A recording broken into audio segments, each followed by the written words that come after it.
Em Bogotá, Lula defende a soberania amazônica, defende acima de tudo Nicolás Maduro e dá uma desculpa que gera o absurdo. Tudo isso para aumentar o tom contra Donald Trump e utilizar essa semicúpula do Foro de São Paulo para propagar uma soberania. Sim, a soberania que ele tanto diz, agora florestal. Além disso, nós temos Paraguai e Guiana tomando uma posição importante, aumentando a cisão entre o direcionamento das nações latino-americanas. Há muito o que entender e questões importantes. Eu vou trazer aqui alguns trechos, da matéria que foi publicada pelo G1, falando sobre esse ponto. Depois eu vou colocar um videozinho do Trump, do Luiz Inácio Lula da Silva, falando sobre o que Donald Trump está fazendo.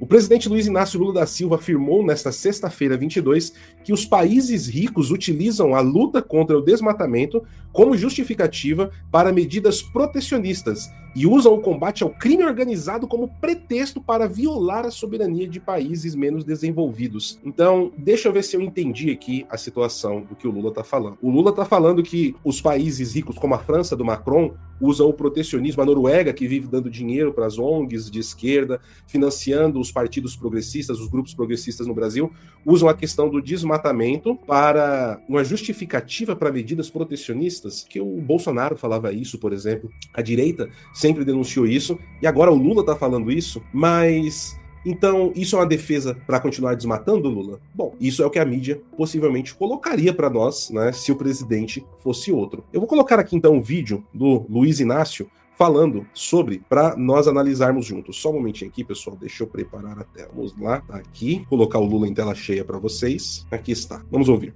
Que os países ricos nos acusam de não cuidar da floresta. Aqueles que poluíram o planeta tentam impor modelos que não nos servem. Utilizam a luta contra o desmatamento como justificativa para o protecionismo. Usam o combate ao crime organizado como pretexto para violar nossa soberania. Mas está chegando o momento de mostrar ao mundo a realidade da Amazônia. Ela não é só feita de árvores, é também de gente que vive e respira todos os dias. O futuro do bioma não depende só dos países amazônicos, mas mesmo que mais nenhuma árvore seja derrubada, a floresta continuará em risco se o resto do mundo não avançar na redução de gases de efeito estufa. O que, por si só, é uma falsidade, porque o papel, justamente, da floresta é absorver CO2 e transformar em oxigênio, Então, isso aí é algo que a gente aprende ali na quinta série, na quarta série, como que funciona esse processo. Então, assim, parece que o Lula também faltou às aulas de biologia, ao que tudo parece, meus amigos, porque o que ele está dizendo não é como a fotossíntese,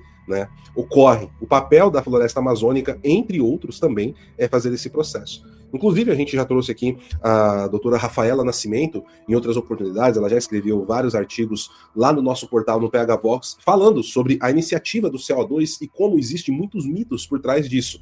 É claro que a poluição em excesso é prejudicial, ninguém aqui está defendendo isso, mas não da forma que ele está colocando. Mas o que a gente vê é que pro discurso, na hora de você ser uma oposição, vale muito a pena você falar do bioma, você falar da Amazônia, entre outras coisas. Mas esse não é o ponto principal. O ponto principal aqui que eu quero trazer é justamente a defesa que ele faz de Nicolás Maduro, automaticamente, com essa situação. Porque o que o Luiz Inácio Lula da Silva está dizendo aqui de maneira clara e objetiva?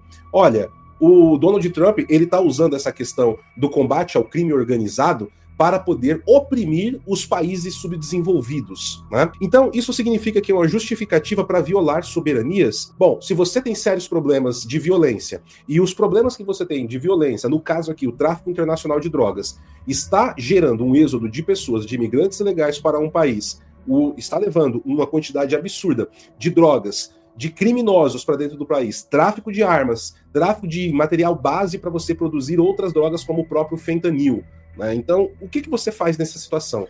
Você tenta se aproximar do governo e resolver esse problema, como os Estados Unidos está fazendo, por exemplo, com a Argentina, e nós traremos aqui informações já logo a seguir na próxima pauta de outros países também que estão passando pelo mesmo processo na América do Sul. Mas aí, esse aqui é um dos pontos-chave que nós temos no que o Lula está falando. O Lula fala que isso é para infringir a soberania como desculpa, mas ele, de maneira muito, vamos colocar assim, matreira, ele não coloca, ele não fala, ele não explicita, ele não toca no assunto de que o presidente, no caso aqui, que está sendo, tendo a sua soberania atacada, é, antes de tudo, parceiro dele, e eu tô falando parceiro mesmo, tá? Não é aliado, não, é parceiro, na cúpula do Foro de São Paulo. 2. Tem um cartel de drogas que funciona dentro das Forças Armadas do seu país. 3. Esse presidente é conhecido como o chefe desse cartel, Cartel dos Sóis, e foi designado como um narcoterrorista. Então quer dizer que tudo o que nós temos de informações sobre o envolvimento de Maduro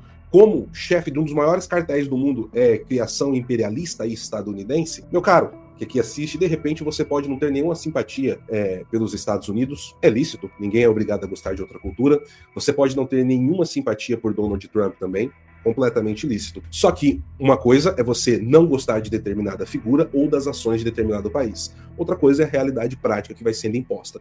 E a realidade prática imposta é que Nicolás Maduro é, acima de tudo, um narcotraficante que tem ligações com crime organizado, com grupos armados, onde ele mesmo promove o garimpo ilegal dentro do seu país, tráfico internacional de petróleo sancionado, tráfico de armas, né? Inclusive, ele promove, já faz alguns anos que o Maduro não tem mais feito isso, mas ele já fez no passado, migrações de pessoas indesejadas dentro do seu território em massa. Nós temos, por exemplo, aquele caso da grande marcha que ocorreu nos Estados Unidos de pessoas andando da América Central até a fronteira do Texas. Não sei se vocês vão lembrar desse caso, foi por em torno de 2017, 2018. E ali tinha uma quantidade enorme de pessoas vindo principalmente da Venezuela. Essa mesma estratégia de forçar uma migração em massa de pessoas indesejadas dentro do seu país, ele fez contra a Colômbia, né? E há, inclusive, declarações do próprio Alex Saab, que foi devolvido para o Maduro. Hoje ele tem já novamente uma posição de destaque dentro do governo. Quem o devolveu, né, foi numa negociação. Joe Biden enviou Alex Saab, o colombiano, que era o testa de ferro nos esquemas financeiros, né, do Maduro, e foi preso em 2020 ali na costa africana, Cabo Verde. Em Cabo Verde, foi preso em Cabo Verde, depois foi extraditado para os Estados Unidos e ficou 3 anos e meio nos Estados Unidos, e Joe Biden o devolveu nas negociações. E quais negociações? Pelas eleições limpas, né? Estava ali incluso, inclusive, no Tratado de Barbados, né, o Acordo de Barbados, pelas eleições limpas que não ocorreram, da qual o Brasil era signatário, a fraude que aconteceu. Nós tivemos essa semana o próprio Celso Amorim aqui no Brasil falando, não, nós não reconhecemos a vitória do Maduro, mas o Estado está lá e temos que manter relações. E o Mauro Vieira, chanceler do Brasil, estava ontem fazendo reunião com o chanceler ou ministro das Relações Exteriores da Venezuela, chancelando o que todos nós já sabemos, que Maduro, além de um pária, é um parceiro estratégico ideológico de Luiz Inácio Lula da Silva. E tudo isso está envolto, obviamente, na estrutura central do Foro de São Paulo. Não fosse Maduro e Daniel Ortega, e como eles, dentro da visão, né, revolucionária, resistiram bravamente entre 2016 e 2020, hoje o Foro de São Paulo não teria tantos presidentes novamente no poder, como Boric no Chile, que está em maus lençóis, tivemos Alberto Fernandes e Cristina Kirchner na Argentina, tivemos Pedro Castillo, que foi deposto, e agora Dina Boluarte no Peru, tivemos aqui Lula no Brasil, tivemos também, né, a volta da Xiomara Castro em Honduras, Gustavo Petro na Colômbia, e assim o Foro de São Paulo foi ganhando força, ganhando corpo e retornando ao poder. O que está acontecendo agora não é uma justificativa para medida protecionista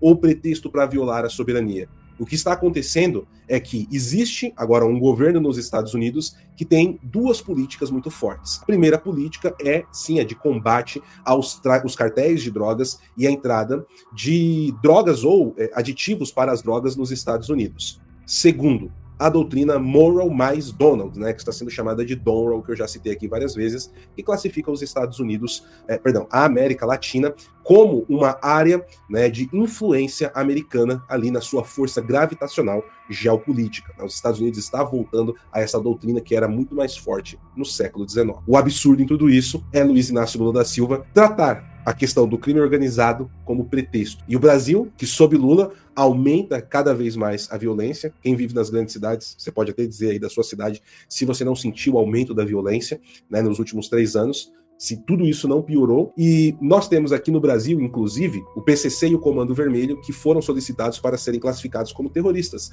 Lula negou. E aonde isso infringia soberania ou era um pedido de cooperação diplomática? Cada vez mais nós estamos ficando isolados, meus amigos. Essa é a verdade. Luiz Inácio Lula da Silva parece não entender que, com uma potência como os Estados Unidos, você deve, pelo menos, estabelecer um bom diálogo, conversar e tentar tratar as coisas. Não fazer bravata à distância e depois ir nos microfones das grandes emissoras de TV e falar que não, nós tentamos, nós queremos negociar, a gente quer sentar para conversar, mas na parte diplomática e das negociações bilaterais, faz tudo absolutamente ao contrário do que possibilitaria que isso fosse feito. Né? Muito bem, vamos ver até onde o senhor Luiz Inácio vai conseguir ir dessa forma. Estar bem antenado sobre tudo leva tempo e muitas vezes a correria do dia a dia atrapalha.